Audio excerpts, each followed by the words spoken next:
Hi, this is Jim from Safety Wars. Before we start the program, I want to make sure everyone understands that we often talk about OSHA and EPA citations, along with some other regulatory actions from other agencies, legal cases, and criminal activity. Everyone is innocent until proven guilty in a court of law. Proposed fines are exactly that, and they are often litigated, reduced, or vacated. We use available public records, news accounts, and press releases. We cannot warranty or guarantee the details of any of the stories we share, since we are not directly involved with these stories, at least not most of the time. Enjoy the show. This show is brought to you by Safety FM.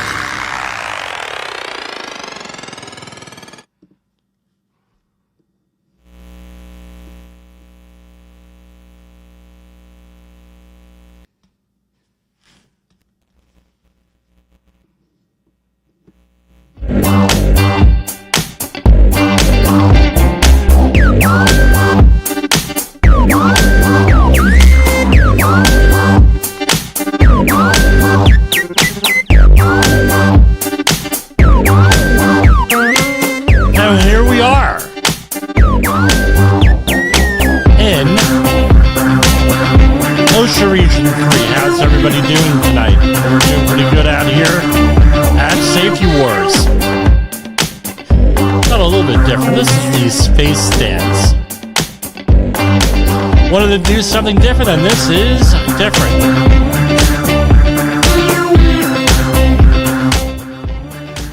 Well, as we used to say when I worked for a Polish company, the Gluvno is about to hit the fan all over the place in Europe, I fear. This escalation is not good, my friends. So this is what I want you to do. I want you... we have Disaster Preparation Month every September, and this September will be no different. I want you to do what people in Finland so wisely did this November and December. Finland went out and they decided to put a big emphasis on disaster response, disaster preparedness. And that was when we had our biggest growth here at Safety Wars is when they made that announcement. I mean, they were all checking out Disaster Preparation Month and everything else, all of our programs and other programs on that and everything else. So this is what I need you to do. I need you to go out there and check things out. Prepare for disaster. Check back on our old programs and everything. Now, here, let me get the story up here. All right. And this is kind of disconcerting here with Federal Emergency Management Agency. Here, I lost the article. Son of a gun. So, let me get this up. This is not a right-wing thing here. By far, it's a left-wing story. It's from USA Today. FEMA staff confused after, and this is from June 3rd, which is today at just before airtime here. FEMA staff confused after Head said he was unaware of U.S. hurricane season, sources say. The remark was made during a briefing by David Richardson, who has led the Federal Emergency Management Agency since May. The U.S. hurricane season officially began on Sunday, June 1st. The staff on, this is a story by Leah Douglas, Ted Henson, and Nathan Lane. Wonder if it's the other Nathan Lane now. Got out of acting, now he's doing this. But anyway, Washington, staff of the FEMA were left baffled on Monday after the head of a U.S. disaster agency said he had not been aware of the country has a hurricane season, according to 4 sources familiar with this situation. The remark was made during a briefing by David Richardson, who has led FEMA since early May. It's not clear to say whether he meant it literally as a joke or in some other context. The U.S. hurricane season officially began on Sunday last through November. NOAA, National Oceanic an atmospheric administration forecast last week that this year's season is expected to bring as many as 10 hurricanes. A spokesman for the Department of Homeland Security, FEMA's parent agency, said the comment was a joke. Oh, okay. After all the stuff that went on in the Carolinas and everything else last September, and since this was a factor in the presidential race, I don't think that that's such a good idea to be joking about that. Number of lives lost, property, people hurt, people killed. People are still down there recovering. As of this early spring of this year, still living in tents, living in blown out houses. I don't think this is like a joking thing, guys.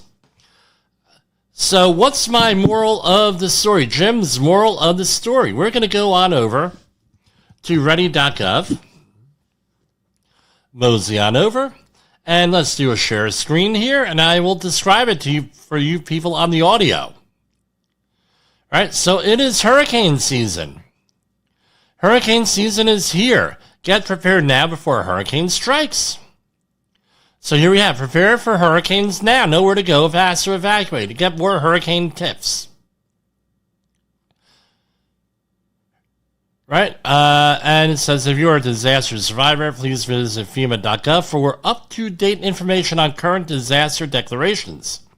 If you have any questions about your disaster assistance application, call that number. I mean, I've been through it already. So, now, this is the thing, where the news got it wrong. We're at the Atlantic hurricane season, and the Central Pacific hurricane season started June 1st. And the Eastern Pacific hurricane season, it started on May 15th. And this goes on till November 30th. So hurricanes are not just a coastal problem. Find out how rain, wind, and even tornadoes could happen in far inland. Right, we know this. Here in the north, on the East Coast. And this is from weather.gov. Determine your risk. Right, hurricanes bring many hazards to U.S. coastlines and inland areas, including storm surge along the coast, inland flooding due to heavy rainfall, tornadoes, strong wind, rip currents, and large waves. They list 5 different things to be worried about. Storm surge. Right, that's where the wind causes the waves to all come up at one shot. Right, all the water tries. Rip currents when you're swimming. Inland flooding, tornadoes, and strong winds. I mean, we had to deal with strong winds earlier this year, and that is why we got a new roof. And we had other situations. We're still recovering from that. Who would have known? One or 2 days of a leaky roof, and now it's impacted your life for 2 months. Imagine if a whole house gets destroyed. Right? Or we had the basement flooded. Took us a year to recover from that. You know, once you get the work done, the contractor done, moving stuff back in. I mean, it's some serious groove there that you got to handle here. So NOAA, Coastal Services Historical Hurricane Tracks. Let's see what that is. Let's find a hurricane you are interested in. Okay, so I'm going to enter in my address, my zip code. All right, Clarkstown, New York. But they put in Amy 1950. Oh, this is by, not by. Well, what do you know? It says zip code, and I end in mine. Okay, so let's do this.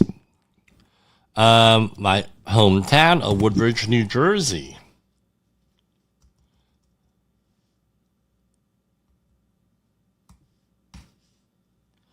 Zip code 07095. Here we go. That's Woodbridge, New Jersey, and these are these storm tracks that they had, right, going all the way back. So you had a number of things, right, impact us. So, wow, one went right through Edison. Let's see what we... Unnamed 1863 went right through Edison and Union, New Jersey. And This one went right through, Diane, 1955 to 1955, went right through the center of Perth Amboy along the Woodbridge River, right there, if you're looking at that. So it's pretty good, pretty neat website here. So determine your risk. So you would enter in your zip code and find out where exactly, am I doing share screen here? I hope. Find out exactly where everything is. What your risk is. So let's try this again with where I'm from, 10956, my adopted hometown of Clarkstown, New York. Here are the U.S. zip codes. And right there, right, looks like a hurricane, according to this, tracked right in front of my house in 1863. Went right down my street, it looks like. So, presumably what's happened in the past is going to happen again. That sounds like a byline from a sci-fi show that was popular in the early to mid-2000s. What has happened before will happen again. What else we have here? Make an emergency plan. Make sure everyone in your household knows and understands your hurricane plans, include the office, kids, daycare, and anywhere else. We'll go into this more in depth in September and, strengthen your home, declutter drains and gutters, ring in outside furniture, consider hurricane shutters, and everything else that goes with that. Now, what my point is here, when you're with this, now my experience with FEMA was very positive with that. I'll be honest, we had a pretty positive thing. At the time, it was a nightmare. I mean, you're going through it. It sucks, you're out some money and everything. That sucks. However, overall, looking back, you know what? We did okay. We had resilience. We had capacity, which means we had safety. So with that, now we're going to go on over to commercial break, and we'll come back to you in a minute here. Safety Wars is streaming now. SafetyFM.com. Have you listened or watched the Safety War show? It does stream live on the radio and on the streamer-emers that we have. So if you have not taken a listen to Jim Bolzel and what the hell he's doing every evening with Safety Wars, I would strongly encourage you to take a view or take a listen, whichever option is available for you, and take a listen to what the hell he has going on. It will take some deep dives in some information that you might be interested in. In the professional safety community, communication and planning are just a few keys to your program's success. The question many practitioners have is, where do I start? Dr. Jay Allen, the creator of the Safety FM platform and host of the Rated R Safety Show, has built a global foundation to help you along the way. Go to safetyfm.com and listen to some of the industry's best and most involved professionals, including Blaine Hoffman with the Safety Pro, Sam Goodman with the Hop Nerd, Sheldon Primus with the Safety Consultant, Jim Pozell with Safety Wars, Emily Elrod with Unapologetically Bold, and many others. As individuals, we can do great things, but as a team, we become amazing. Dial into safetyfm.com today and surround yourself with a powerful force of knowledge and support.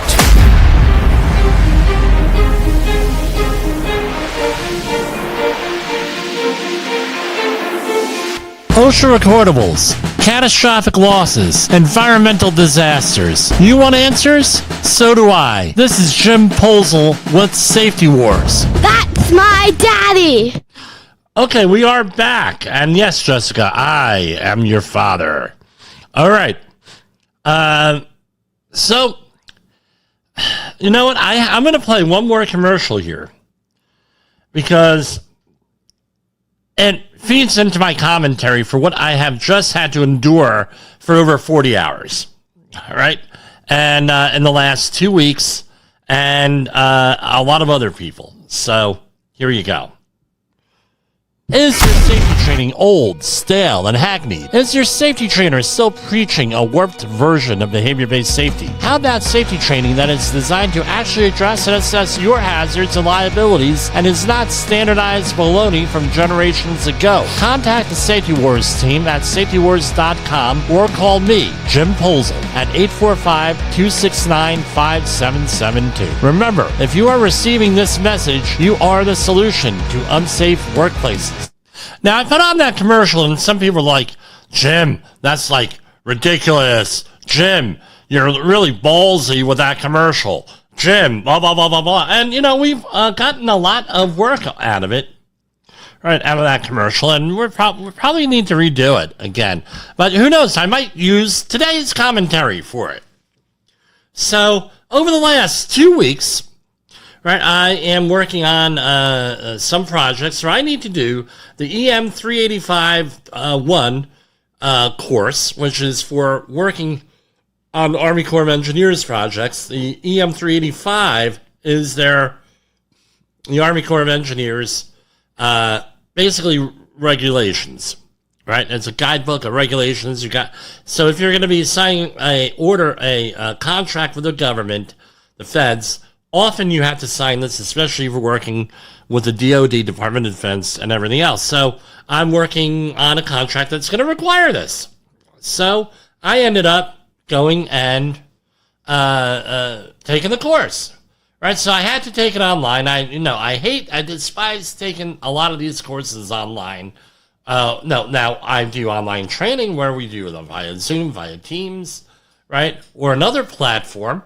And we ended up, no, that's fine because you're in there, you're interacting, you're able to do what we're going to talk about in a minute, and that is make a connection with people. And that leads to good safety management, and that leads to great safety training when you have a connection with people, when you are sincere, when you are able to, to tell the truth, shoot them straight, whatever you want to call it, right? With the truth. And with something organic. The kind that I don't like is when you go and you take the safety training classes and it's a monotone voice like this. And the person is talking like this. And they're not even talking like this. This is a freaking computer generated voice. And they put up these PowerPoint presentations there. And they're literally cut and paste out of the EM385 manual, different sections and highlights. First of all, it's supposed to take 40 hours. Any person with, who's somewhat familiar with safety is not going to take 40 hours to do. I'm sorry, it ain't going to happen. It's going to be like a lot less. So but you got to do it for 40 hours. So you're sitting there for 40 hours and was someone talking like this? And blah, blah, blah, blah. And it's a computer generated. And there are not very few photos, very few graphics, no fun IAI computer songs, no like we have here, none of that. No animation, there's nothing. So you go through this whole freaking program, all right? Go through this whole freaking program, and what happens? It's literally psychologically damaging. I had a work colleague, I'm not going to mention his name, many, many years ago, where he would put on safety training classes like this, and what do you think happened? No, I took over he left the company. I took over the job for him. I worked with him for like 3 or 4 months. He went out, started doing something else, and I got left with the safety training for the company. And, dude, he did such a bad job. We are psychologically, they didn't use these words, but it's basically what it was. We are psychologically damaged from taking that course with him. Damn it, that 8-hour refresher has offer seemed like it took 14 hours. And it's always the same thing every year. We got to take it every year with them. Jim, this is when they said, Jim, please help us. Right? We can't handle it. So we set up, my boss said it, we set up, we did safety training. We made it nice and easy. We tried to make it a little interesting because we had stories. There's always the stories. Back in the day, I realized why people above me didn't want me to tell stories. One, I wasn't, okay, I could have been told them that. But number two, stories are very powerful. They're going to remember the stories every time. They go up to my boss, and he'd be like, Jim told the story, and blah, blah, blah. And I said, well, if I, and then he kept, and then after a while, it was like, if I gave them content, they probably wouldn't have remembered it. But they did remember the story and the hazards associated with the story, didn't they? Which is what the point of safety training is. That you're able to recall some of the stuff and then you're training, meaning that you're learning a skill. Right? And not education, it's training is you get a little educated and you got to learn something and apply it.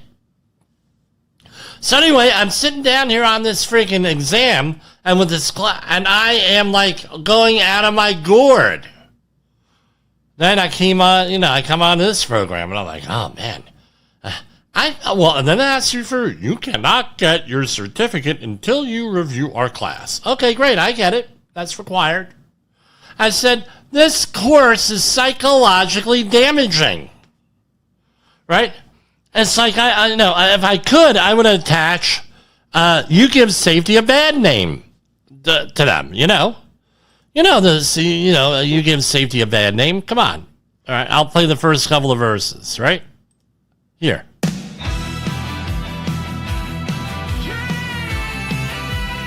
Oh, hold on.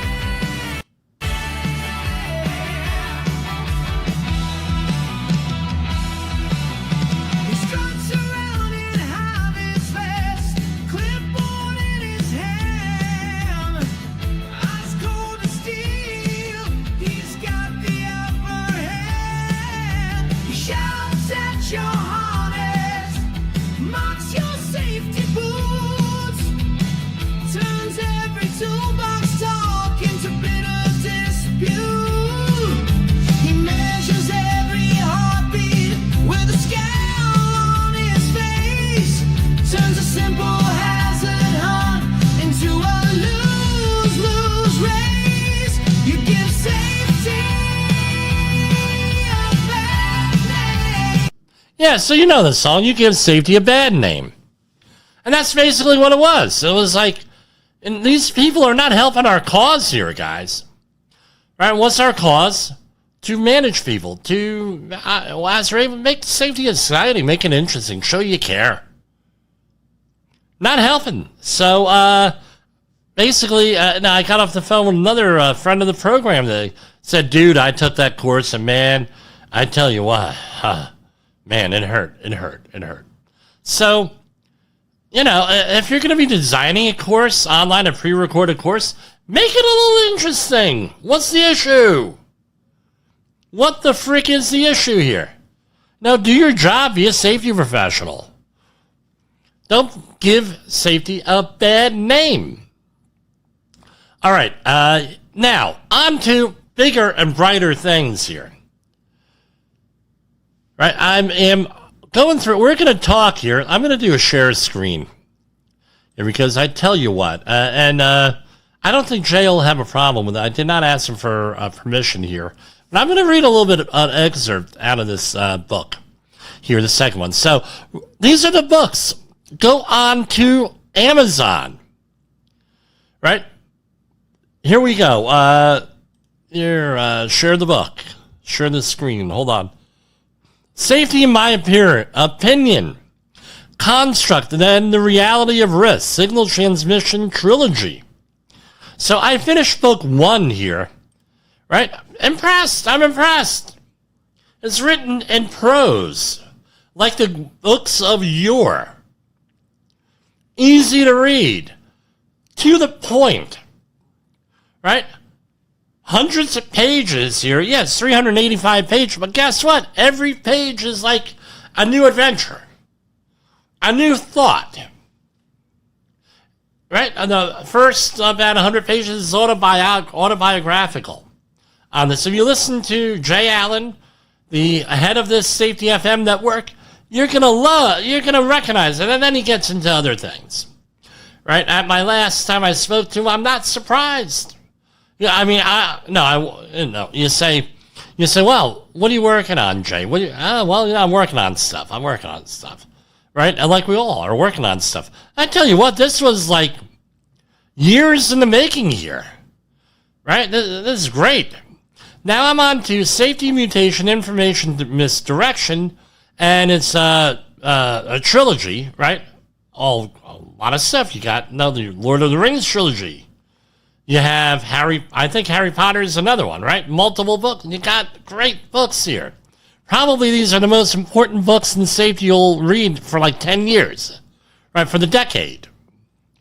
So, in safety, mutation, information misdirection, Jay Allen, PhD, continues the signal that started safety, in my opinion, but for the second volume, the signal transformation trilogy doesn't just deepen the message, it fractures it. When awareness enters the system, the construct doesn't collapse, it adapts. Systems rebrand resistance, feedback becomes theater, data becomes doctrine, and great thing with this, right? Now, that's number 2. Number 3 is yet to come. However, I ordered one. They have a 3-volume set, like 3 volumes in one book. I ordered it. In hardcover. This one is coming out. The next one, volume, that was 2. That was 1. Where's volume 3? Here you go. Where's Signal Transmission Trilogy, right? 3-book series. The other one is Safety Mutation, right? That's going to be coming out in a couple, what is it? Hold on, I got the thing here.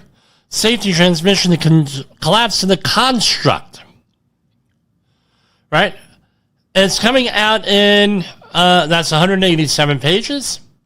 It's coming out very shortly here in a couple of weeks, with that, June 13th. So it's the 3rd in 10 days.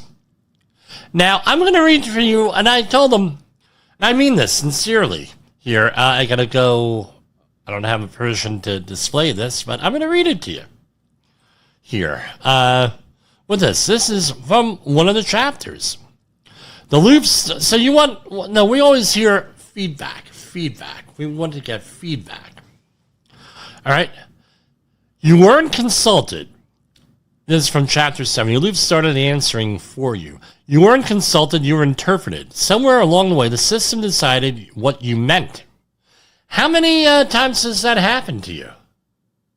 You're out there, and you say one thing, and, we're going to do it another way because that makes it sound good for us.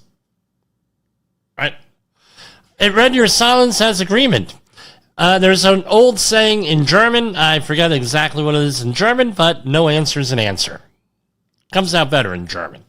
It rendered your pause as consent. Then it spoke on your behalf. The loop did not wait for your input. It filled in the blanks.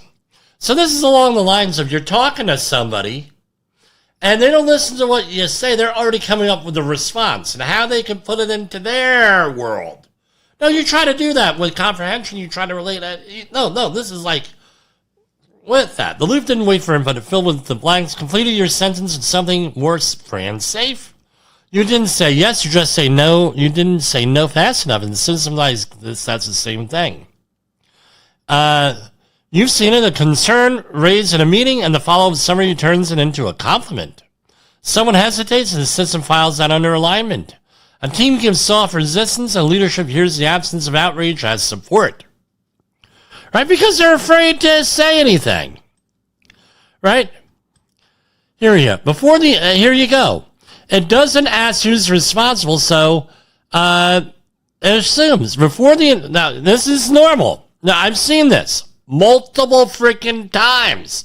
I told him this is probably the most important chapter I've read in the book, but it may be the most important chapter we read as safety professionals. Chapter 70. Before the investigation begins, the name's already in the air. Before the data is reviewed, the outcome's already shaped. That's not now this is the best. It's not curiosity. It's choreography. And when bonuses are tied to safety, but labeled as discretionary, that's not incentive, that's control. You're told it's a reward, but you're never told what it's based on. No criteria, no transparency, just trust in the system to deem you worthy. Right? It's sort of like when you're dealing with a parent or other adult and you get no feedback. And you keep on trying to please the adult again and again. See this all the time. You see fathers or mothers out there. They don't say, hey, son, daughter, child, I'm proud of you. You did a good job. They don't give any feedback. That's a very old way, it's a Prussian way of doing things, I believe, Eastern European. They will not give positive feedback. So now you're guessing, and you're guessing, and you always feel you're inadequate, and they loop you right the freak in. I almost said the other word. Right? This is the way people manipulate other people. It's called manipulation. You're always trying to please them, but you can't please them. Right? Very frustrating. And what happens? Behavior like that shapes you. You become battered. You become a victim, not by your choice, but because they see you as a victim, because you act like a victim. Right? You're not empowered. The loop has protocols for how to interpret ambiguity, and it always chooses the version that stabilizes the narrative. Always about that narrative. Can't disrupt that narrative. Can't shake the boat, rock the boat. Can't upset that apple cart. Can't turn off that turkey in the straw in the ice cream truck. Can't do it. Can't do it. Turkey in the Straw is one of the oldest American songs there is, purely American. But anyway, you can look it up. But now you're watching the system respond before you speak. You see summaries that echo nothing you remember saying. I went over, we were having neighbor issues in Woodbridge. All right, not important one. And we ended up having to file a complaint against our neighbor because we were, right, with things. So, unbeknownst to us, the woman who was in charge of taking down the complaints and filing the complaints for the police to follow up on and the courts follow up on, we say one thing and she writes something else down. And then they, here, sign it. That's not what I said happened. Well, you got to sign it. Blah, blah, blah, blah, blah. And it's like, do you not understand English? This is the way it, no. And, they write it down. Why? And it turns out they know the person you're filing the complaint about. Did you? And then it was, well, sir, did you see them do that? Yeah, I did see them do it. Gee whiz. This is how this happens. It's like you get into a car accident. And you tell the police officer, hey, this is what happened, blah, blah, blah, blah, blah. Okay, we're going to write it up the way we want. Now you sign it. They did that to me one time. I wrote on there, this is not an accurate statement, and I signed it. Well, you're not being cooperative. Sir, you're not writing down what I told you happened. You asked for my side of the story, and you wrote down something else. This is the same crap that happens in workplaces. This is why a lot of people will not, right? Especially in a serious investigation. And I don't care if it's law enforcement, OSHA, who is law enforcement, or anything else.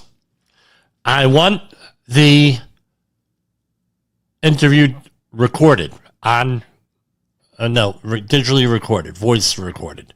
I want this done in writing. I want witnesses. I want an attorney. Why? Because people do shit like this all the time. I was reading a book not too long ago, other than this, on accident investigations.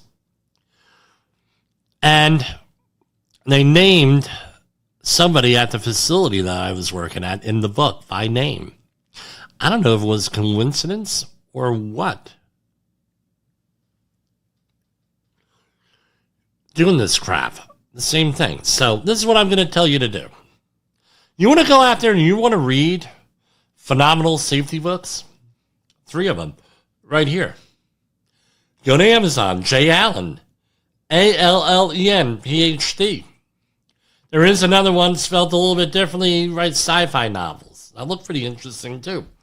But Safety Transmission, The Collapse of the Construct. Safety, in my opinion, Consciousness, Construct, and the Reality. And Safety Mutation, Informational Direction. You go out there and you look up those books. Get them. They're on Kindle. And we're going to go to another commercial break here, and I'll line up the rest of the day.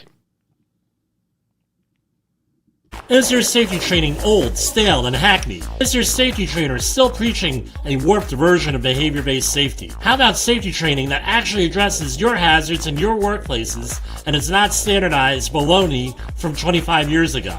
Contact the Safety Wars team at safetywars.com or call Jim Posel at 845-269-5772. Remember, if you're receiving this message, you are the solution to unsafe workplaces.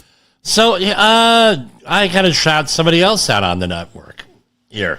Show them primacy. They always said when the Republicans go in, they are worried about compliance assistance. And here we are from yesterday, a press release. U.S. Department of Labor launches opinion letter program across 5 agencies to expand compliance assistance. So we're going to go over here, and this announces here, opinion letters, right? So they give you a couple of different things here. Wage and hour issues, workplace safety and health, workplace retirement and health, mine safety and health. Now, what is an opinion, right? Opinion letters are official written communications on how a law we enforce applies to a specific situation, providing practical answers to help the public understand their rights and responsibilities.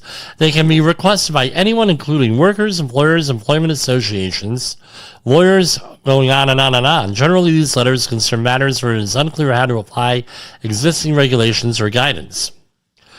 Some of these things, it's obvious what it is if you read the regulation, but some people, they try to finagle their way out. Sometimes, or genuinely, they don't understand the regulation, which is fine. If you don't know, ask a question. Requesting an opinion letter can be quick and easy. These tips can help you present your question in a way that highlights for us why your request should be addressed. Reference any specific laws, regulations, or other guidance that you think is relevant, right? Include an accurate and complete description of facts such as job duties, work schedules, or pay structure. Confirm that the request is not related to an existing matter or requires the interpretation of federal law. Note that we do not issue letters for use in any investigation or litigation matter that existed before submitting your request. So you cannot go and you're one company, ABC company, and then you get cited by OSHA, and then you say, well, let's do a letter of interpretation here related to what they're going to cite us on. Do not include sensitive, personal, or confidential business information. Responses may be published publicly on our website. Include your phone number in case you need to follow up. All right, select the topic below to request a letter or explore existing guidance. Here, right? Workplace safety and health. Letter of interpretation. And they have them going all the way back to 2000 here. So let's see. Here we have an interpretation letter from last month. Software used to generate equivalent OSHA Forms 300 and 300A. Enforcement state of the COVID-19 record-keeping reporting requirements. Asbestos standards applicable to disaster remediation of a home structure. And, going on and on and on. Let's see what else here. So OSHA also has a hurricane preparedness and response page here. Also, it lists the 5 types of hurricanes. Employers whose workers will be involved in emergency response operations must comply with the 1910-120 standard, which has WAPR. And it gives you some information on preparedness, right? For that, compliance assistance. And now I gotta stop sharing this. So New York this week has boom, boom, boom, a new law.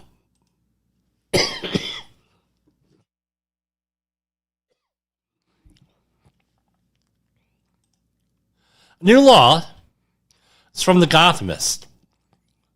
A new law meant to boost the on-the-job safety among retail workers across New York goes into effect this week following an uptick in reports of harassment during the COVID-19 pandemic. The Retail Workers Safety Act mandates that retail employers with 10 or more employees develop safety programs, including violence prevention plans and training on de-escalation techniques. It also requires employees to conduct active shooter drills. So this was in response to a lot of issues here, but recently OSHA, on the OSHA 3030 podcast was discussed last month, was in response to a mall shooting here, and there was some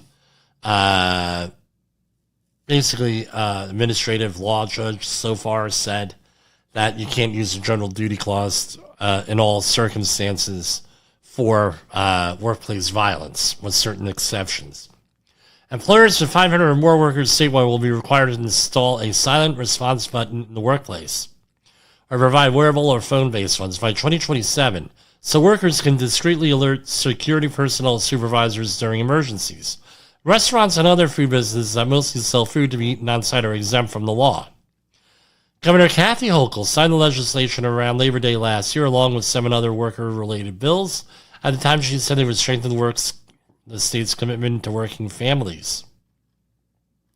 Okay, so let's see how they enforce this, is my question. National Law Review gives some a little bit more information here, but basically the same thing. There are New York State Department of Labor does have template programs there with that, and go and look it up.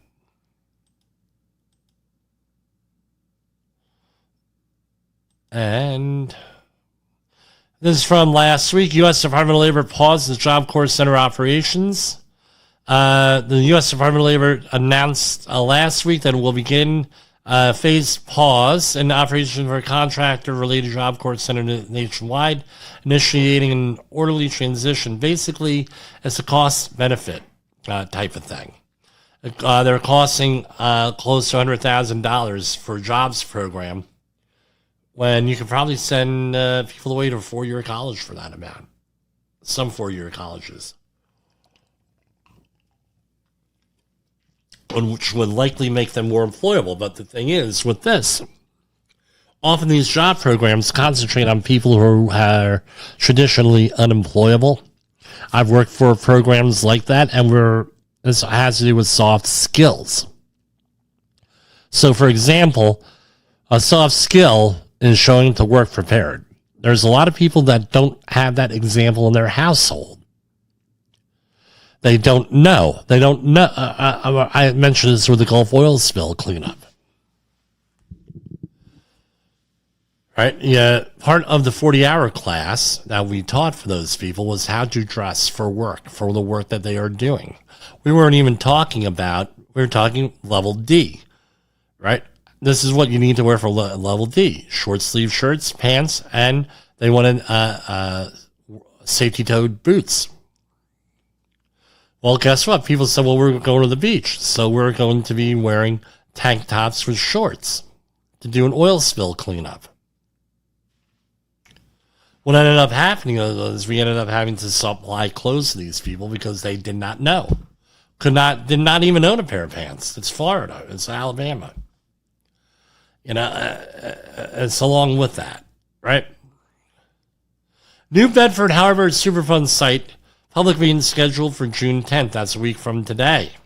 US EPA will hold a virtual public meeting on Tuesday, June 10th, 2025 from 6 p.m. to 7:30 p.m. on Microsoft Teams to update the community. Now, I recently had to review this for one of the projects I'm on. It's a couple of public meetings. It was pretty interesting to see the people who I am working with on the project go and hold a public meeting. Filled in a lot of things, right? So, Ukraine. All right, let's finish off with Ukraine news. All right. Again, escalation. Some more details are coming out as to what happened. And basically, this is from the U.S. Sun. The SAS-style strike on Sunday against 4 airfields deep inside Russia has humiliated. So apparently they pulled up in trucks right next to these places, some of them, and basically they flew out the drones and everything. This is why they're saying one of the things is they're saying the Ukrainians could not do this on their own. And they had to get help from someone outside Ukraine. Desperate to save a Russian war bloggers have named the man they think ran Ukraine's operation inside the country as Artem Timofeev. Artem, 37, is a former Ukrainian DJ and is believed by the sleuths to have owned the lorries, meaning the trucks, used to carry the containers to the strikes. Alleged drivers who transported the crates were tracked down by the blockers. All had similar stories about taking instruction from an Artem. They appeared to have thought they were transferring wooden frame houses, but instead they moved kamikaze drones. Well, sucks to be them, I guess. I mean, yay. Always check things out, They put out some wanted posters with that, and Putin's doomsday bomber fleet is now crippled with 41, or a third of his most prized aircraft lying smolder. And these are like the strategic ones that, right? And these bombers were capable of shooting non-nuclear missiles and bombs and have been terrorizing Ukraine doing so. All with, how much were the drones? 117 cheaply made drones. Wow. Talk about the mosquito. Here, and they have one of their trucks was caught on video self-destructing. Incredible. Again, be prepared. Ukraine carries out underwater strike using 1,100-ton kilograms of TNT on Crimea's Kerch Bridge.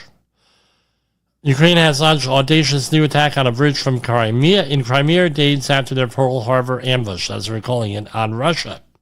The country's Secret Service, or SVU, say they blasted the underwater pillars of the Crimean Bridge overnight with a months-long operation. Right? The Crimean Bridge is a personal project of Vladimir Putin. This sounds like it's getting personal here. 3 people killed with this. The UK is sleepwalking to a bloody ambush may not be around in 2034. After warning the UK must prepare for a real-world attack by Russia, leading experts have warned that not enough is being done to deter Vladimir Putin. The Strategic Defense Review, released yesterday from in UK, recommended sweeping changes, including focus on new technology and reaching 3% of GDP defense spending. Presenting the review, Prime Minister Keir Starmer said we will never gamble our nation's security.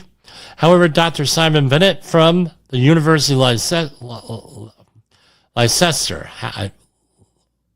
I mispronounced that wrong. I know. I'm sorry. School of Business has suggested exactly what Starmer has done. He suggests the UK is sleepwalking into a bloody ambush. As Germany reminded us last week, Russia poses an existential threat to Europe. Really? We're going to get a nuclear war over this crap? Really? NATO is pushing for a five-fold boost to ground-based air defenses. NATO is asking European member states to expand ground-based air defense capabilities fivefold as the alliance races to fill a key gap. This is madness, folks. Madness.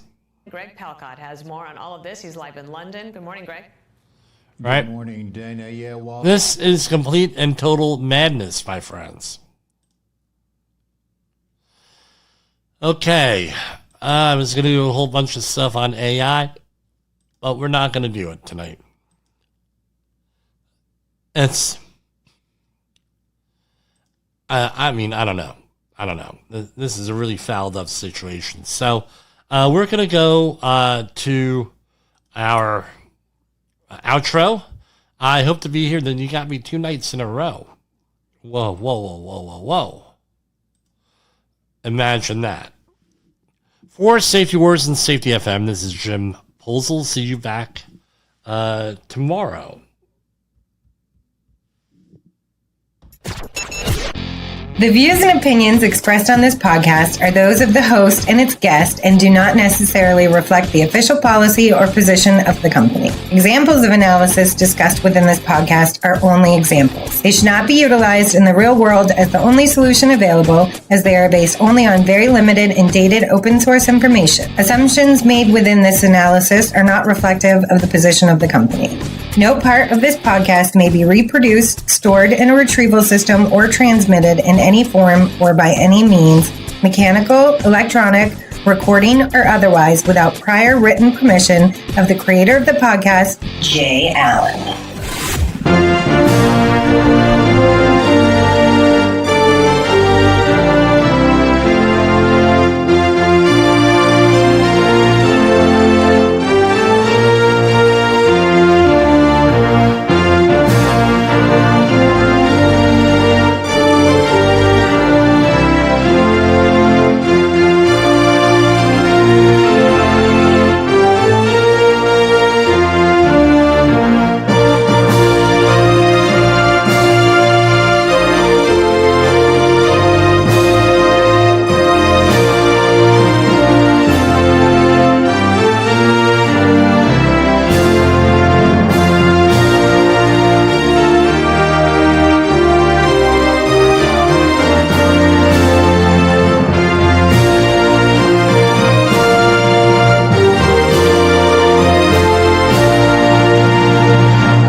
set the alarm. High voltage love in your arms. Steel toe boots steal my heart. Now love's a machine start to start. Danger signs, but we don't mind. We're safety certified. Hearts aligned. Locked out, tagged out, hearts entwined. You and me were one of a kind. Fire extinguisher, spark of desire. Emergency exits, this love's on fire. Hard had it real, yeah we comply. Our love's as strong as reinforced supply. Our love's like gears, it turns so true. Turbines of passion spinning with you. Mechanical love, it's built to last. Safety first, romance moving fast. Danger signs, but we don't mind. We're safety certified. Hearts aligned. Locked out, tagged out, hearts entwined. You and me were one of a kind. Worksite romance, it's OSHA approved. Love that's steady, never misused. Red tape barriers can't keep us apart. Love evolves safety from the start. Danger signs, but we don't mind. We're safety certified. Hearts aligned. Locked out, tagged out, hearts entwined. You and me were one of a kind.